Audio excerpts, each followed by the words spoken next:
Kalau David udah pergi jalan kenapa? Kalau David udah bisa ketawa kenapa?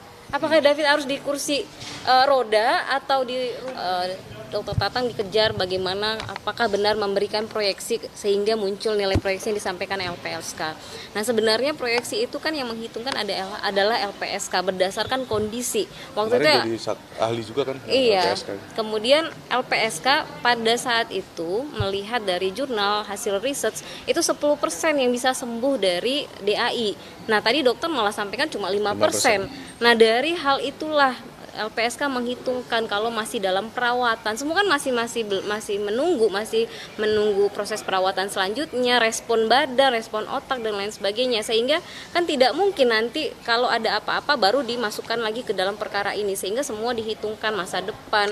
David yang belum bisa mandiri, dia masih dalam proses pengawasan, perawat dan lain sebagainya. Sehingga benar yang disampaikan Dokter Tatang ya beliau tidak mengetahui terkait dengan angka dan lain-lain. Nah, tentang tadi Dokter Tatang jelaskan juga terkait David yang pergi-pergi itu seperti apa ya, itu justru baik.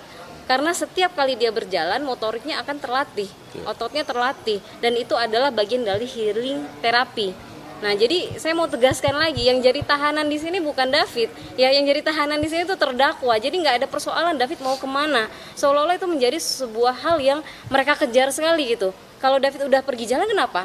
Kalau David udah bisa ketawa kenapa?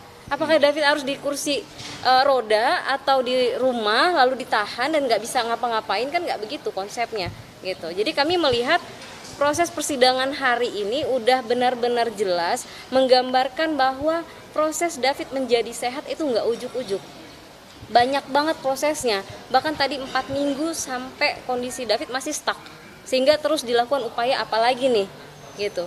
Itu udah jelas banget hari ini, meskipun dari pelaku, dari terdakwa masih berusaha terus bahkan pengen ngajarin ahli tadi ya kan, seolah-olah ya, memang selalu begitu. Kok nggak dilakukan MRI dan lain sebagainya. Ini udah ahlinya, dia yang lebih memahami gitu.